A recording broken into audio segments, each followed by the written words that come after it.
कहानी अच्छी लगी और इससे कुछ सीख मिली तो चैनल को सब्सक्राइब ज़रूर करें। आपका एक सब्सक्राइब हमें इसी तरह से नई नई कहानियाँ आपके लिए लाने के लिए प्रेरित करता है। नमस्कार दोस्तों, आज की कहानी कर्मा बाई की खिचड़ी। राजस्थान के नागौर जिले की ग्राम कालवा में एक जाट किसान जीवन राम डूडी के घर 1615 में एक कन्या का जन्म हुआ। कन्या का जन्म होने पर पिता जीवन राम डूडी को अत्यंत खुशी हुई। उन्होंने उस कन्या का नाम कर्मा रखा।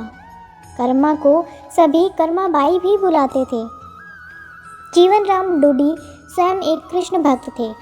अपने घर में उन्होंने कृष्ण भगवान का मदन मोहन के नाम से मंदिर बना रखा था, जहाँ वे रोज़ भगवान कृष्ण की पूजा करते, भगवान को भोग लगाते और भगवान को भोग लगाने के बाद ही वे भोजन ग्रहण करते। यह उनके घर का नित्य का नियम था। इसी प्रकार समय बीतता गया। कर्मा बाई रोज़ अपने पिता को कृष्ण भगवान की पूजा करते देखती, उनको भोग लगाते देखती और भगवान को भोग लगाने के बाद ही वे भोजन ग्रहण करते। यही सब देखते सीखते कर्मा बाई का बचपन बीत रहा था। कुछ वर्षों के बाद कर्मा बाई के पिता कुछ दिनों के लिए तीर्थ यात्रा पर चले गए। तीर्थ यात्रा पर जाने से पहले पिता जीवन राम डूडी ने कर्मा बाई को भगवान की पूजा विधि समझाई और कहा कि भगवान को भोग लगाकर ही भोजन ग्रहण करना और घर का ध्यान रखना। इस प्रकार भगवान की पूजा और घर की देखरेख का काम कर्मा बाई को सौंपकर उनके पिता कुछ दिनों के लिए तीर्थ यात्रा चले गए। अब अगले दिन कर्मा बाई ने सुबह जल्दी उठकर कृष्ण भगवान को भोग लगाने के लिए बाजरे का खिचड़ा बनाया।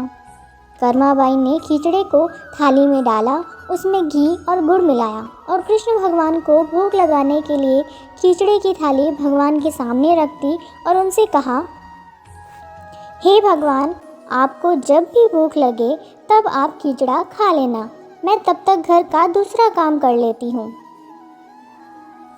यह कहकर वह अपने काम में लग गई। कुछ देर बाद उसने आकर देखा कि थाली तो वैसी की वैसी रखी है, भगवान ने तो भोग लगाया ही नहीं। उसने सोचा कोई बात नहीं, अभी भगवान को भूख नहीं लगी होगी, कुछ देर बाद खा लेंगे।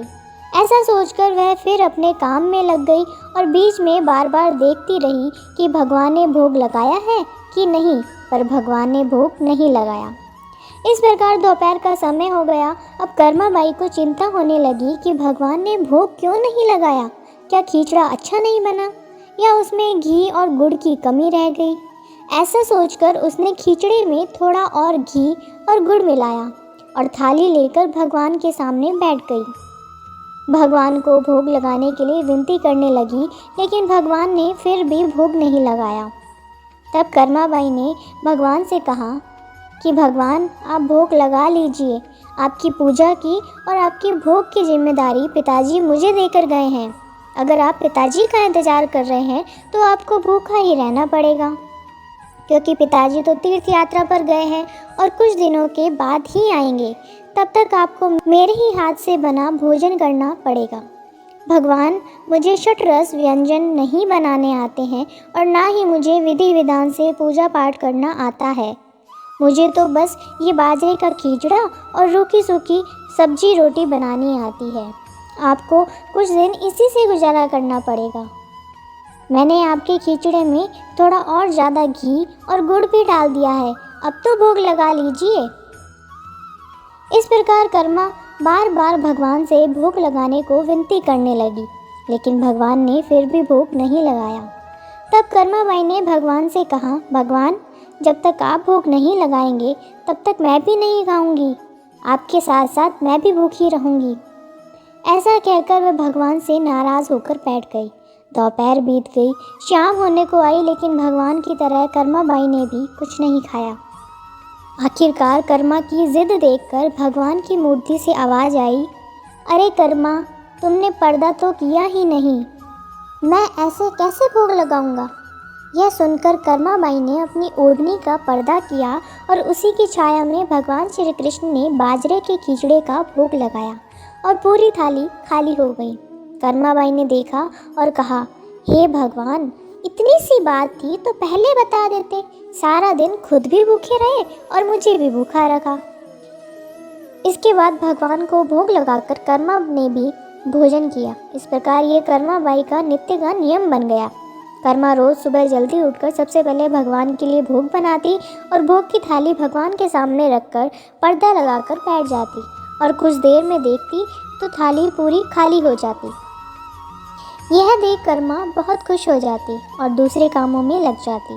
कर्मा बाई का यह भाव था कि भगवान को सुबह जल्दी ही भूख लग जाती है, इसलिए वह सुबह सवेरे जल्दी उठकर किसी विधि विधान में पड़े बिना सबसे पहले भगवान के लिए भोजन बनाती और बड़े प्रेम से भगवान को भोजन खिलाती और भगवान को भोजन खिलाने के बाद निश्चिंत होकर स्नान आदि करती और घर के दूसरे काम करती और यह क्रम लगातार चलता रहा।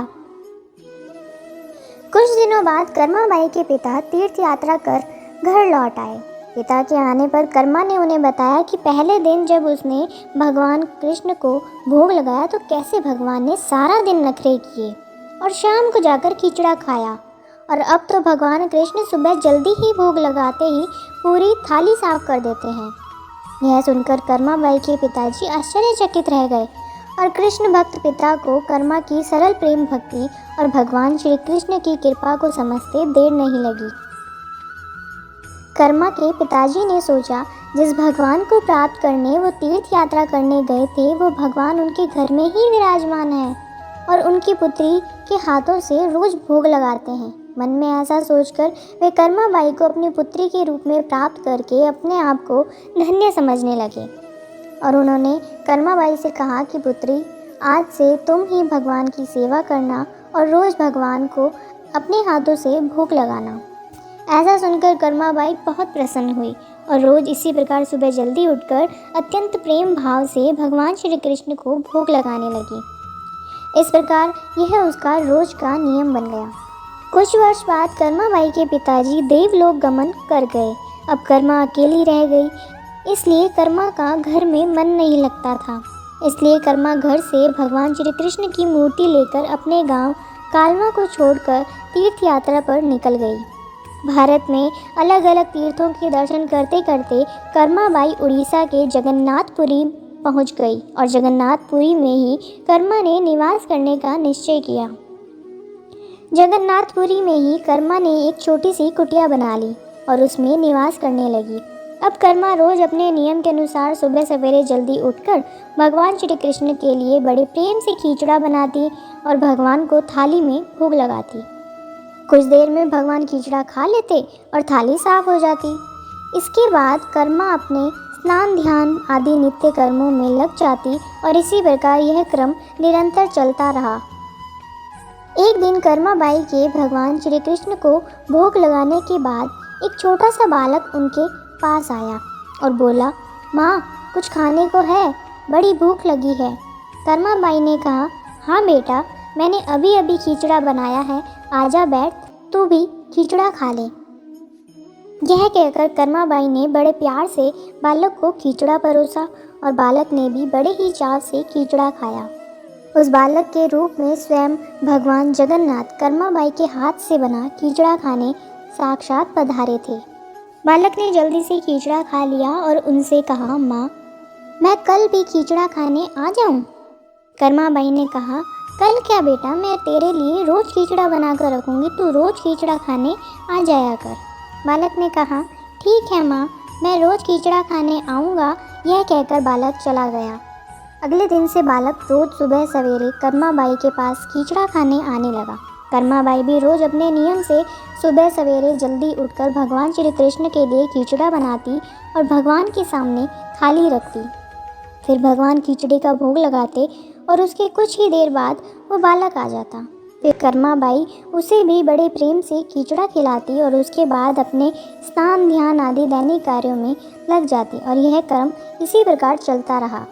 एक दिन कर्मा बाई की कुटिया के पास एक साधु आया। बातों ही बातों में उसे पता चला कि कर्मा बाई बिना स्नान ध्यान किए, चौका बर्तन किए भगवान श्री कृष्ण के लिए खिचड़ा बनाती है और भोग लगाती है। उसने कर्मा बाई से कहा, स्नान किए बिना भगवान की पूजा करने और भगवान को भोग लगाने से पाप लगता है। इसलिए उसने कर्माबाई को स्नान करके पूरी विधि विधान से पूजा करके भोग लगाने को कहा। साधु से ऐसा सुनकर भोली भाली कर्मा अगले दिन से सुबह जल्दी उठकर स्नान करके खिचड़ा बनाने लगी और विधि विधान से पूजा करके भोग लगाने लगी। यह सब करने में कर्माबाई को बहुत देर लग जाती, लेकिन वो बालक तो रोज़ सुबह अपने समय से आ जाता और कर्मा से कहता, माँ मुझे भूख लगी है, मुझे जल्दी खिचड़ा दे। माँ जल्दी कर, माँ जल्दी कर। और कर्मा उससे कहती, थोड़ी देर रुक जा बेटा, अभी देती हूँ, थोड़ी देर रुक जा। और जब कर्मा भगवान श्री कृष्ण को भोग लगाकर बालक को खिचड़ा खाने को देती तो बालक उसे बहुत ही शीघ्रता से खाकर हाथ मुंह साफ किए बिना ही जल्दी से उठकर भाग जाता। और यह क्रम कुछ दिनों तक चलता रहा। और इन्हीं दिनों में भगवान श्री जगन्नाथ जी के मंदिर में सुबह के समय भगवान की मूर्ति के मुख पर खिचड़ा लगा हुआ रहता। यह देखकर भगवान जगन्नाथ की सेवा में रहने वाले पुजारी, जो स्वयं बहुत बड़े कृष्ण भक्त थे, वो सोचते, आजकल ये भगवान श्री जगन्नाथ जी के मुख पर खिचड़ा कैसे लग जाता है। हम तो खिचड़े का भोग नहीं लगाते, तो फिर ये खिचड़ा कहाँ से आता है। कुछ दिनों तक लगातार भगवान श्री जगन्नाथ जी के मुख पर खिचड़ा लगा देखने पर पुजारी इसे भगवान की लीला मानते हैं और समझ जाते हैं कि भगवान रोज कहीं से खिचड़ा खाकर आते हैं। भगवान की लीला को जानकर वो मन ही मन भगवान श्री जगन्नाथ जी से पूछते हैं कि कहाँ से खिचड़ा खाकर आते हो भगवान, हमें भी तो बताओ। उसी रात भगवान श्री जगन्नाथ जी पुजारी के सपने में आते हैं और उनसे कहते हैं कि मेरी एक भक्त है कर्माबाई, जो जगन्नाथपुरी में ही रहती है। वो रोज़ सुबह सवेरे मेरे लिए बाजरे का खिचड़ा बनाती है और बड़े प्रेम से मुझे भोग लगाती है। और मैं भी रोज़ सुबह जल्दी कर्माबाई के पास खिचड़ा खाने जाता हूँ। मुझे उसके हाथ का बना खिचड़ा बहुत पसंद है। परंतु कुछ दिन पहले कर्मा के पास एक साधु आया और उसे स्नान ध्यान करके विधि विधान से पूजा करके भोग लगाने को कह गया। इसलिए आजकल वो विधि विधान से पूजा करके भोग लगाती है और उसके बाद मुझे खिचड़ा खिलाती है। और ये सब काम करने में उसे बहुत देर लग जाती है और मुझे खिचड़े का इंतज़ार करना पड़ता है और भूख का कष्ट भी सहन करना पड़ता है। और जब तक मैं खिचड़ा खाता हूँ तब तक यहाँ मंदिर में भक्तगण आने लगते हैं। इसलिए आजकल मुझे खिचड़ा खाकर मुंह हाथ धोए बिना ही जूठे मुंह भागकर आना पड़ता है। भगवान श्री जगन्नाथ जी से यह जानकर पुजारी ने अगले दिन उस साधु की खोज कराई और उस साधु को बुलाकर उसे सारी बात बताई। पुजारी से यह सब जान वह साधु घबराया हुआ कर्माबाई के पास पहुंचा और उनसे कहा कि आप पहले की तरह ही सुबह जल्दी ही भगवान को खिचड़े का भोग लगाया करें। आपके लिए किसी नियम या विधि विधान से पूजा करने की आवश्यकता नहीं है। साधु से यह सुनकर कर्माबाई अगले दिन से पहले की ही तरह भगवान को खिचड़े का भोग लगाती रही और उस बालक को भी बड़े प्रेम से खिचड़ा खिलाती रही। यह कर्म कई वर्षों तक चलता रहा और एक दिन कर्माबाई इस संसार चक्र को छोड़कर प्रभु के धाम चली गई। उस दिन जगन्नाथपुरी के मंदिर में भगवान श्री जगन्नाथ जी के श्री विग्रह के नयनों से अश्रु निकल रहे थे। यह देखकर मंदिर के सभी पुजारी और जगन्नाथपुरी के राजा भी मंदिर में उपस्थित हो गए और प्रभु से विनती करने लगे कि हे प्रभु, क्या हमसे कोई भूल या अपराध हुआ है जिसके कारण जगत के पालनहार की आंखों से आंसू निकल रहे हैं। उसी दिन रात में पुजारी और जगन्नाथपुरी के राजा के स्वप्न में भगवान श्री जगन्नाथ जी ने कहा कि आज माँ कर्माबाई इस लोक से विदा हो गई और मुझ में विलीन हो गई, परंतु अब मुझे रोज़ सुबह सवेरे बाजरे का खिचड़ा कौन खिलाएगा। अगले दिन जगन्नाथपुरी के राजा ने मंदिर के सभी पुजारियों और संतों से राय ली और यह आदेश जारी किया कि आज से भगवान श्री जगन्नाथ जी को सुबह सवेरे सबसे पहले माँ कर्माबाई के नाम से खिचड़े का भोग लगाया जाएगा, जिससे भगवान को माँ कर्माबाई की कमी कभी महसूस न हो। इसलिए आज भी भगवान श्री जगन्नाथ जी के मंदिर में श्री जगन्नाथ जी के विग्रह को 56 भोग से पहले बाल रूप में खिचड़े का भोग लगाया जाता है और इसे बाल भोग कहा जाता है। सैकड़ों साल बाद भी यह प्रथा आज भी वैसी की वैसी चली आ रही है।